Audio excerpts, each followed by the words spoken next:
Então,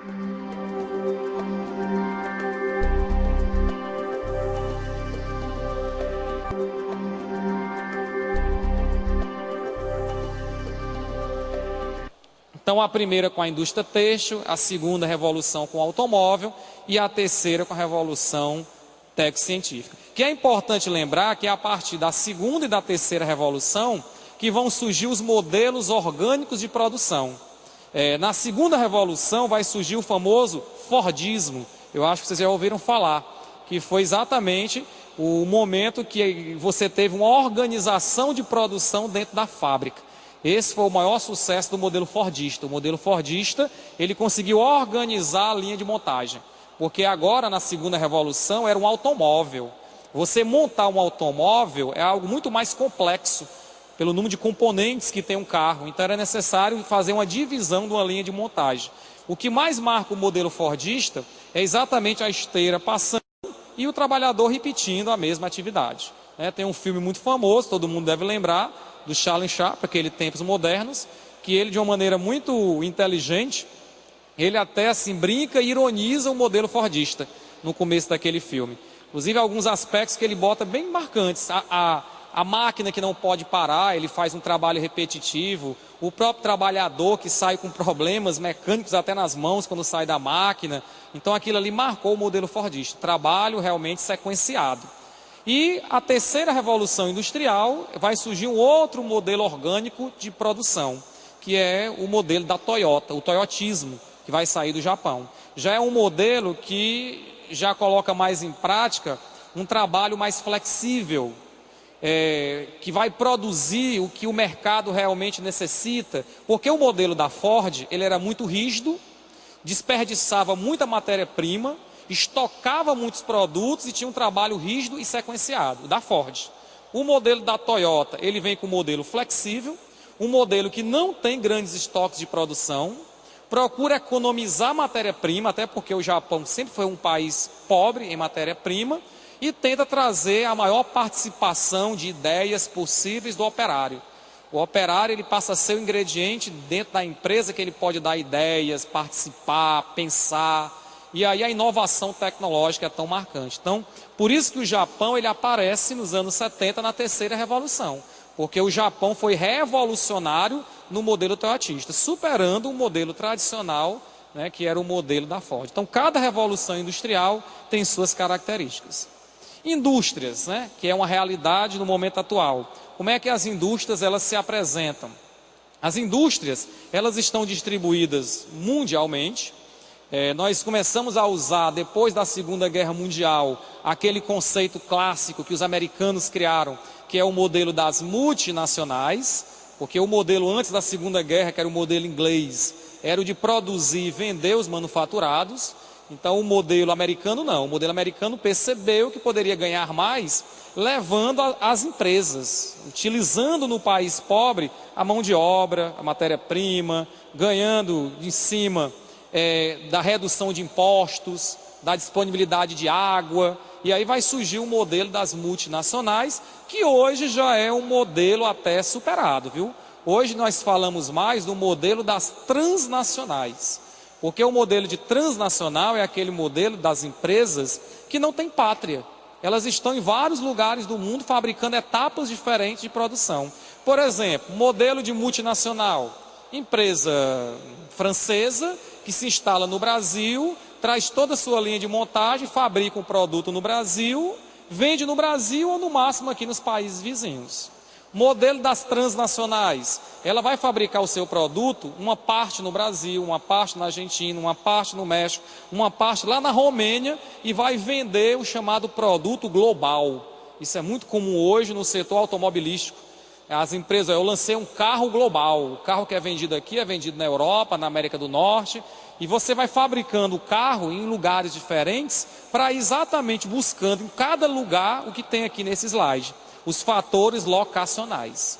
Então, os fatores locacionais, nós consideramos aqueles que são favoráveis à atividade industrial. Porque é muito importante, é necessário uma redução de custo operacional na produção. porque a concorrência hoje é gigantesca, nós vivemos um mundo globalizado, os mercados estão abertos, então você tem que inovar tecnologicamente, ter um preço competitivo e reduzir os custos de produção. Você tem que reduzir os custos para poder maximizar os lucros. Então as empresas vão procurando, em vários lugares do planeta, até pela abertura de mercado hoje, com a globalização, esses fatores locacionais. Eu estou aqui apresentando alguns, não são nem só esses, mas eu estou colocando aqui alguns mais importantes, como por exemplo, matéria-prima. É fundamental, recursos minerais, petróleo, carvão, onde isso é disponível, é interessante a instalação de complexos industriais. Fontes de energia, principalmente, eu acabei de falar no início da aula que quem mais consome energia são as indústrias. Então, você tem que produzir, você tem que criar um complexo industrial no local que tenha fornecimento de energia. Então, o país que cria essa estrutura, ele poderá trazer mais empresas ou região. Influência de mercado, que seria exatamente o próprio mercado consumidor. Não adianta eu levar um grande investimento industrial para uma área que eu não tenha retorno financeiro de mercado. Eu tenho que ter, de um lado, mão de obra, tá? E hoje nem só em quantidade, mas não tão necessário, e sim qualidade. Eu tenho que ter qualidade de mão de obra, porque a revolução é tecno-científica, e tenho que ter do outro lado o mercado consumidor. Tanto é aí, mercado e mão de obra. Influência dos transportes, eu diria não só também os transportes, eu diria até transportes e comunicação, poderia acrescentar aí. Porque eu tenho que locomover a minha produção, eu tenho que fabricar, mas tenho que vender, e vender em qualquer lugar do mundo. Então tem que aquele local onde a fábrica se encontra, ter energia naquele local, vias de acesso, investir em transporte e se comunicar, tem que investir em comunicação. Até para que você possa se comunicar com os diversos mercados mundiais. E um outro fator que hoje é muito relevante, nesse início de século XXI, que são os investimentos em pesquisa. Porque é exatamente investindo em ciência que você vai inovar, você vai criar, você vai desenvolver projetos que vão acabar sendo fabricados. Eu vou inovar no carro, eu vou lançar um carro no mercado com tecnologias novas, e isso vai ganhar mercado porque vai ser inovação tecnológica, mas para que eu tenha um produto novo no mercado, eu tenho que ter por trás investimento em pesquisa e ciência. E para ter investimento em pesquisa e ciência, eu tenho que ter investimento em educação. Por que se fala tanto hoje em educação?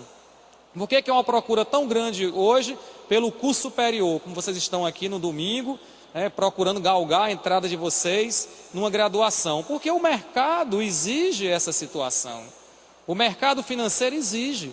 Nós não estamos mais naquela situação do passado, que com um simples ensino fundamental e médio, o mercado ia absorvendo. A concorrência hoje é gigantesca, então o mercado ele vai absorvendo quem mais pode oferecer. E os países desenvolvidos, eles investem muito em pesquisa, muito em ciência. E alguns países também estão investindo. O Brasil é um deles. O Brasil, como hoje tem uma posição dentro da globalização de liderança na América do Sul, o Brasil lidera o Mercosul, o Brasil está no G20, o Brasil está entre as 10 economias. Então nós temos investimentos hoje em educação. Tanto é que se multiplicaram no Brasil o número de instituições a nível superior. Faculdades, centros universitários e universidades. Porque existe uma diferença, né? Faculdade é uma coisa, centro universitário é outra, universidade é outra.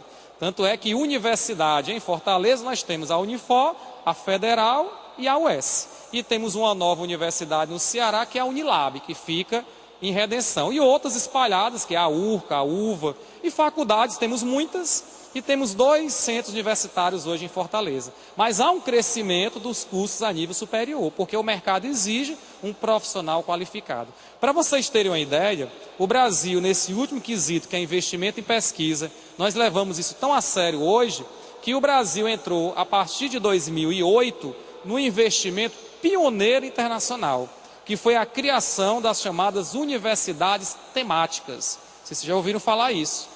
Nós temos 2 universidades temáticas no Brasil, que são universidades internacionais. Uma fica lá em Foz do Iguaçu, no sul do Brasil, no Paraná, que é a UNILA, é a Universidade Federal da Integração Latino-Americana. Na UNILA, a metade das vagas é para brasileiros. A outra metade das vagas é para aluno do México até a Argentina. O primeiro ano dela pôde estudar alunos da Argentina, do Uruguai e do Paraguai, mas agora pode estudar alunos da Venezuela, de Cuba, do México, é para a América Latina. E a outra fica aqui no Ceará, na cidade de Redenção, que é a Unilab, a Universidade Internacional da Integração da Lusofania Afro-Brasileira, que é uma integração do Brasil com os países da CPLP, Comunidade dos Países de Língua Portuguesa. Então, a metade das vagas da Unilab é para países que falam português. Então, nós temos alunos de Angola, nós temos alunos de Portugal, nós temos alunos de Moçambique, temos alunos do Timor-Leste, que é até um país da Ásia, e até uma maneira de fazer uma ligação com os países africanos. Metade das vagas para brasileiro, metade das vagas para esses países. Qual é o jogo do Brasil com essas duas universidades? Ganhar destaque internacional, ter uma posição de liderança através de dois símbolos, uma a língua portuguesa, com a Unilab, outra com a América Latina, com a Unila, e assumir de vez uma liderança internacional, conseguir de vez a sua cadeira cativa no Conselho de Segurança da ONU, ter participação nas decisões internacionais, utilizando como pré-requisito universidade. Para vocês verem como esse último investimento em pesquisa é tão importante. Inclusive, a cidade de Redenção, não sei se alguém aqui é de Redenção, vem passando por transformações depois que a Unilab se instalou em 2010. Vai virar um gigantesco campo universitário, já temos 10 graduações funcionando, mais 5 para o ano que vem, 2015 medicina já está funcionando, até porque há uma carência de médicos nos países africanos, para você ver como o investimento educacional é tão presente. E é significativo, inclusive essa é a minha área de pesquisa. A minha pesquisa é a nível de mestrado, eu pesquisei exatamente as transformações que a Unilab promoveu na cidade de Redenção depois da sua instalação, que foram várias transformações, inclusive quebrando uma visão tradicional que existia, que só quem transformava o espaço urbano é a indústria. De fato, transforma. Onde a indústria se instala, o espaço se transforma. Mas onde uma universidade se instala, o espaço urbano também se transforma. Esse último quesito aqui dos fatores locacionais, investimentos em pesquisa, isso é fundamental hoje no investimento industrial. E aí vem a divisão das indústrias, que é até mais simples, esse outro slide. Você pode dividir as indústrias dentro de 3 quesitos. A indústria pode ser extrativa, de construção, e a indústria pode ser de transformação. A indústria extrativa, né, o nome já diz tudo, é aquela que vai trabalhar diretamente com a extração dos recursos naturais. Então a extração pode ser indústria de extração animal, extração mineral, extração vegetal. Grande problema dessa indústria, impactos ambientais que ela provoca, né? Ela vai extrair, principalmente a extração mineral, vai extrair um recurso que não há uma renovação imediata. Indústria de construção é aquela indústria que vai construir infraestrutura que vai atender às diversas atividades industriais. Então, construção naval, construção civil, construção pesada. Inclusive, construção pesada, nós temos obras como o Castanhão, transposição do Rio São Francisco, a estrutura de extração de petróleo do pré-sal, entra aí a indústria pesada. E a indústria de transformação é aquela que vai transformar a matéria-prima em produtos que serão utilizados, chegarão ao consumidor final. Então você vai ter a indústria de base.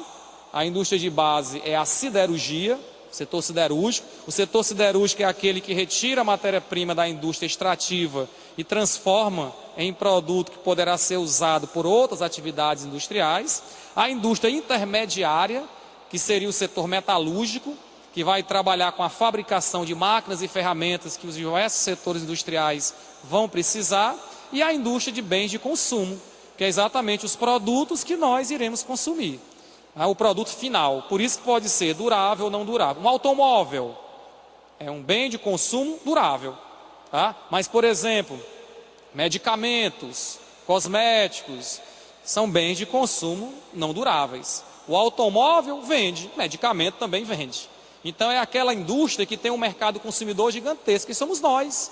Nós estamos repletos de produtos, roupa, calçado, esse microfone, celular. Então no dia a dia essa indústria vende, porque ela tem um mercado gigantesco. Então você vê que a indústria tem um emaranhado de atuações que ela chega a atuar em ramos totalmente diferentes. De todas aqui, a mais importante, a de maior resultado, tanto é que as multinacionais têm maior interesse, é as de bem de consumo, porque é um produto que chega ao consumidor final. Então seria uma divisão geral da atividade industrial. Aí vem uma divisão geral das indústrias no Brasil, isso aqui é um pouco mais rápido, só para que vocês percebam que a atividade industrial no Brasil, ela respeitou etapas. Então nós temos uma primeira etapa industrial no Brasil no século XIX, que nós consideramos a etapa da implantação, que é quando o Brasil terá contato com as primeiras indústrias, até porque até 1808, o Brasil colônia, ele era proibido de fabricar produtos industrializados, foi a fase da proibição, porque não podia concorrer com Portugal. Com a vinda da família real e a abertura dos portos, aí o Brasil começa a desenvolver e surgir suas primeiras fábricas, as primeiras. Mas qual era a atividade mais importante nessa época ainda? Era a agricultura, porque é exatamente aí o ciclo do café. Então o café era mais importante, a indústria era a atividade secundária. Mas alguns fatores contribuíram para que a atividade industrial fosse implantada. Tá? Nós tivemos a própria infraestrutura que o café deixou. O café montou uma infraestrutura de ferrovias, bancos, área portuária, atraiu os imigrantes a partir principalmente de 1850, que tudo ajudou a atividade industrial. Tivemos o fim do tráfico negreiro. O fim do tráfico negreiro acontece em 1850.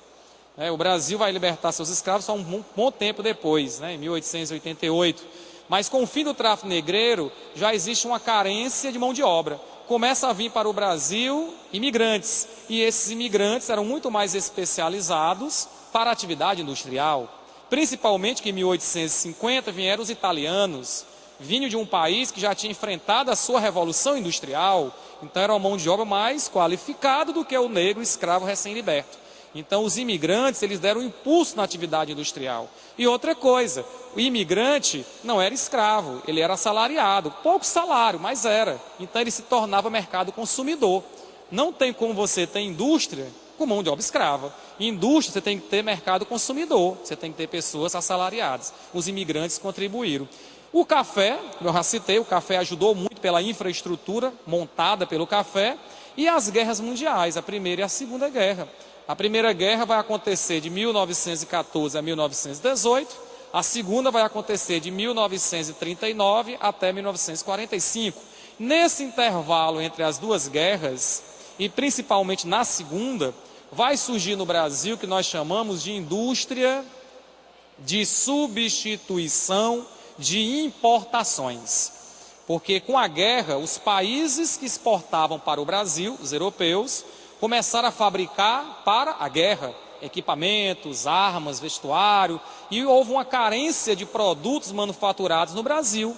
Então começaram a surgir empresas brasileiras simples, com a qualidade realmente bem inferior, mas vendia, porque não tinha concorrente. Então por isso que elas receberam esse nome de indústrias de substituição de importações. Indústrias que vieram substituir o produto que antes vinha da Europa. E aí dá um impulso industrial no Brasil, nesse primeiro momento. Então, 1808 até o início da Era Vargas é a fase da implantação. Depois, nos anos 30 até os anos 50, aí é a Revolução Industrial Brasileira de fato. Tanto quem vai mais marcar essa fase é Getúlio Vargas, que vai governar de 30 até 45, que é o retorno dele no segundo governo, nos anos 50.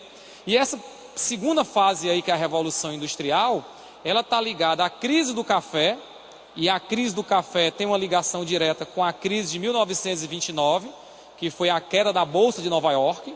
E aí os americanos, como grandes importadores de café do Brasil, houve uma queda de compra do nosso café e o Brasil entrou em crise. No momento que a principal atividade econômica do Brasil entrou em crise, o café, o dinheiro começou a migrar para uma atividade nova, impulsionada também pelo governo que começava e que tinha interesse em industrializar o Brasil, que foi a indústria. Então a gente pode dizer que a crise do café, que trouxe no primeiro momento um prejuízo, depois foi até um benefício, porque houve uma migração de capital para essa nova atividade que era a indústria. Tanto é que a indústria brasileira neste momento, ela foi nacionalizada. O dinheiro não vinha de fora, o dinheiro era basicamente daqui do café. Agora, a mão de obra, que antes era de fora, imigrante, passou a ser nacional. Porque em 1934, Vargas vai criar a lei de cota, a lei de imigração, que ele basicamente barra a entrada de imigrantes no Brasil.